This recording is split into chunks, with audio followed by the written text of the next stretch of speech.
Reasoning के अंदर जो आपके क्वेश्चन आए, ठीक है, जेकेपी के जो कल एग्जाम के अंदर, ठीक है, 9 क्वेश्चन आए, ठीक है। हालांकि 25 क्वेश्चन में देखा है तो वेटेज 10-12 क्वेश्चन की तो रहने वाली थी, लेकिन उन्होंने क्वेश्चन जो है वो 9 क्वेश्चन डाले हैं।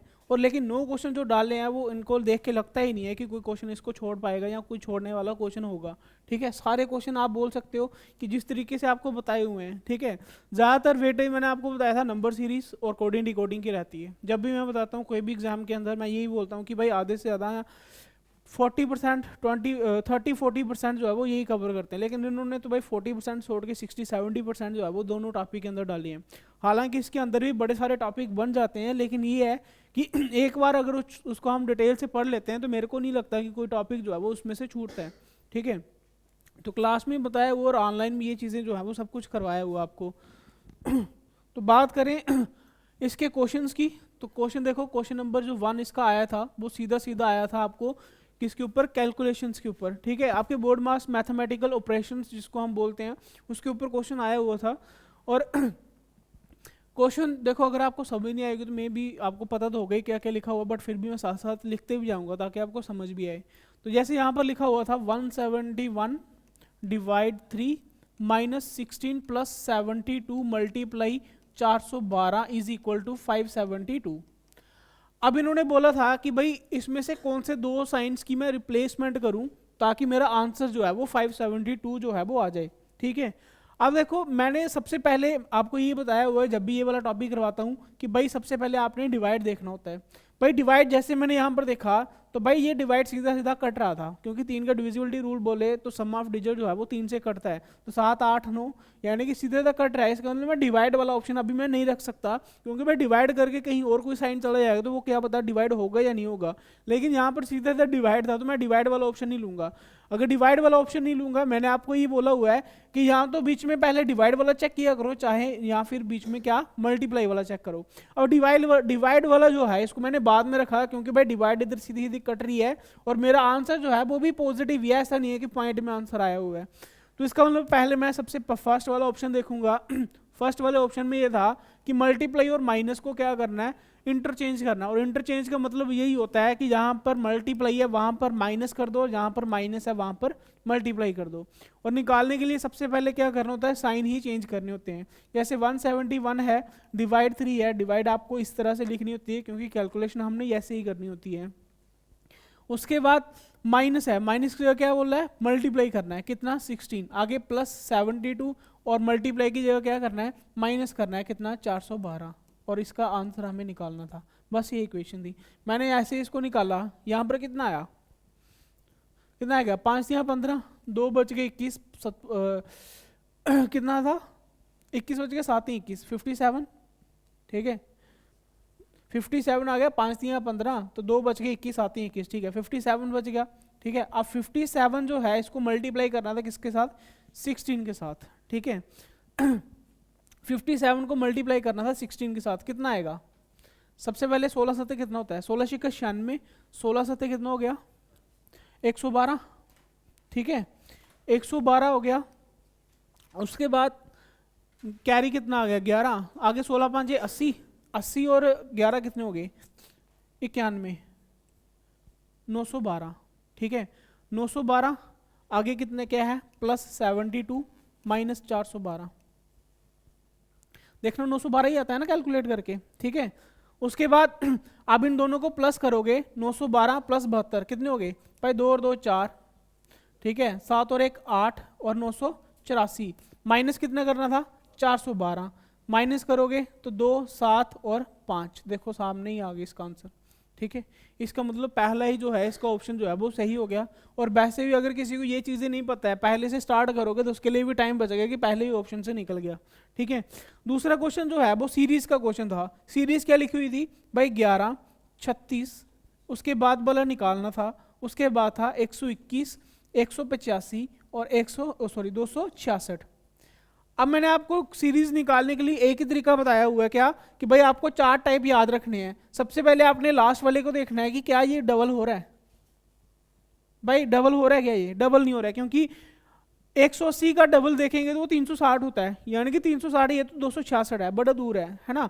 तो यानी कि डबल नहीं हो रहा है, तो फिर सीधा सीधा क्या निकालोगे, गैप निकालोगे। भाई यहाँ पर गैप कितने का है, भाई यहाँ पर गैप है 25 का।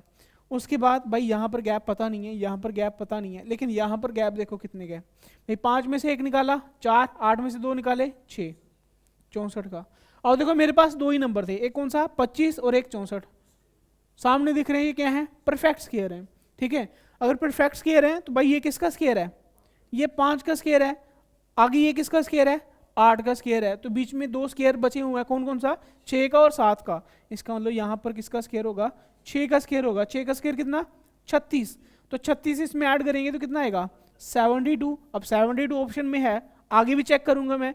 72 के बाद कितने गैप आना है यहाँ पर 7 का स्क्वायर, 7 का स्क्वायर कितना होता है 49, 49 बीच में प्लस करूंगा तो देखो 9 और 2 कितने हो गए 11, एक आ गया, एक कैरी चला गया, यहाँ पर 7 और 4 11 और 1 12, बन गया 121। इसका मतलब यहाँ पर गैप जो है वो स्क्वायर के साथ था, 5 का स्क्वायर, 6 का स्क्वायर, 7 का स्क्वायर, 8 का स्क्वायर। आंसर जो है वो मेरा कितना आया 72 जो है वो इसका आंसर आया। ठीक है, यही चीजें आपको बताई हुई थी। यहाँ तो आपका क्या आएगा मल्टीप्लाई प्लस माइनस आएगा या गैप के साथ आएगा, गैप भी गैप के साथ तीसरा टाइप आपको बताया हुआ था, आपका स्क्वायर को प्लस माइनस करना है, लेकिन यहाँ पर सीधा सीधा गैप के अंदर स्क्वायर पूछ लिए हुए थे। ठीक है, नेक्स्ट क्वेश्चन ये है कि भाई फार्म का लिखा हुआ है FARM, फार्म का लिखा हुआ है HDTP। भाई कोडिंग डिकोडिंग के अंदर मैंने आपको ऑलरेडी बताया हुआ है कि भाई अगर आपको नंबरिंग आती है तो क्वेश्चन कभी भी आपका गलत नहीं होगा, हर टाइम आप निकालोगे। नंबरिंग आपको आती है, आपको पता है यहाँ पर 6, 18, 13 है और यहाँ पर 8, 4, 20 और 16 है। अब आपने ये देखना है कि किस तरह का गैप है। यहाँ पर मैंने देखा 6 और 2 8 हो गए, यहाँ पर 1 और 3 4 हो गए +3। यहाँ पर देखेंगे 18 और 2 +2 है, यहाँ पर 13 और 3 16 +3 है। लॉजिक यहाँ पर क्या है +2 +3 +2 +3। अब मेरे को आंसर किसका निकालना, हालांकि इन्होंने एक और आंसर दिया हुआ, हमने इसके ऊपर नहीं जाना है, हमें जिसका आंसर निकालना था, ठीक है, इसका ये वाला नहीं है, इसका ये वाला है। ठीक है, हमें आंसर किसका निकालना था, फूड का, तो भाई फूड का आंसर निकालना था। तो यहाँ पर वही 6 15 15 4 है, 6 में पहले +2 करोगे तो कितना आना है 8, 8 का मतलब H वाले कितने हैं 2 हैं 3 है, यानी कि ये वाला तो गलत हो गया। ठीक है, उसके बाद 15 में कितने प्लस करने हैं 3, 15 और 3 18 पे क्या आना है R। अब H के आगे R, एक ही बचा, ऑप्शन नंबर C मेरा आंसर हो गया। ठीक है, आगे करने की जरूरत ही नहीं है, फिर भी अगर करना हो तो 15 और 17 और यहाँ पर 3 प्लस करोगे तो 7, HRQG इसका आंसर हो गया। नेक्स्ट क्वेश्चन देखो, ब्लड रिलेशन में मैंने आपको यही बताया था कि पॉइंटिंग वाला क्वेश्चन अगर आपको आएगा, और पॉइंटिंग वाला ही क्लास में बताया था। ठीक है, हालांकि जो पुराना बैच है उसको ऑलरेडी सब कुछ बताया हुआ है, पूरा डिटेल में पढ़ा हुआ है, लेकिन नए बैच को मैंने पॉइंटिंग वाला ही बताया था। डायरेक्ट क्लास में क्या करना है भाई, जो भी बंदा बोल रहा है, यहाँ पर रॉकी एक बंदा था वो बोल रहा है, उसको अपने आप मान लो, अपने ऊपर मानो। तो उसके बाद क्या ढूंढना है, माई ढूंढना है। माई के आगे क्या लिखा हुआ है, डॉटर इन लॉ। अब मेरे को बताओ डॉटर इन लॉ किसको बोलते हैं। भाई एक बंदा होगा, उसके लिए डॉटर इन लॉ कौन सी होगी, भाई उसके सन की जो वाइफ है वो उसकी डॉटर इन लॉ होगी, यानी कि सन की जो वाइफ है, ठीक है, वो होगी। उसके बाद माई के आगे वाले रिलेशन खत्म, माई के एक पीछे क्या लिखा हुआ है, डॉटर। ठीक है, अब देखो डॉटर इन लॉ की डॉटर क्या होगी, भाई डॉटर इन लॉ, ठीक है, आप उसकी बोल लो, हिंदी में बोले तो क्या बोलते हैं उसको, बहू बोलते हैं ना। बहू की आगे बेटी है, वो उसकी क्या होगी, क्या होगी भाई, पोती होगी, है ना, पोती होगी। और पोती का आगे क्या है, फादर। भाई पोती का फादर क्या लगेगा, भाई पोती का जो फादर है वो उसके लिए लगेगा बेटा। ठीक है, बेटा लग गया, और वही वो कौन है, ही है। अब बेटे को क्या बोलते हैं, सन बोलते हैं, तो बस निकल गया आंसर, सन इसका आंसर हो गया। ठीक है, और वैसे भी अगर आपको ट्री से बताया हुआ है, ट्री के अकॉर्डिंगली चलोगे तो भाई किसके लिए है, रॉकी के लिए। मैं यहाँ पर बनाता हूँ, ये रॉकी मान लो। ठीक है, रॉकी के आगे माई ढूंढा, माई के आगे डॉटर इन लॉ है, डॉटर इन लॉ कैसे आएगी भाई, इसका आएगा पहले बेटा, बेटे के आगे आगे वाइफ, ये आगे इसकी डॉटर इन लॉ। ठीक है, डबल लाइन में डाला हुआ मैंने।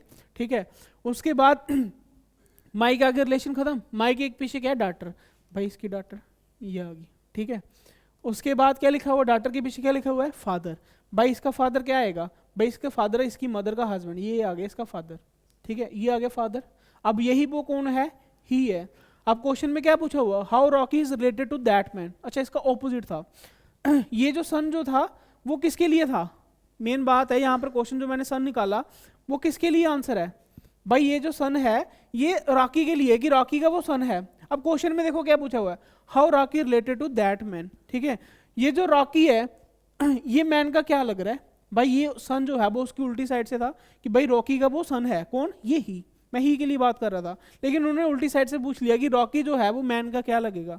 भाई यहाँ पर रॉकी जो है, ये मैन का क्या लगेगा, आंसर आएगा फादर, सन का ऑपोजिट आएगा, ठीक है। सन जो है वो कौन है, हाँ आपका आंसर अब ठीक है, ठीक है। अच्छा मेरी बात सुनो, ये जो सन है ये कौन था भाई, ये ही था, है ना। क्वेश्चन ये होता कि हाउ इज द मैन, ठीक है, how is the man related to Rocky, इस तरह से अगर पूछता तो सन था जो मैंने निकाला, ठीक है। लेकिन पूछा जो था वो उल्टी साइड से था, इसलिए आंसर जो है वो फादर आएगा, ठीक है। नेक्स्ट क्वेश्चन देखो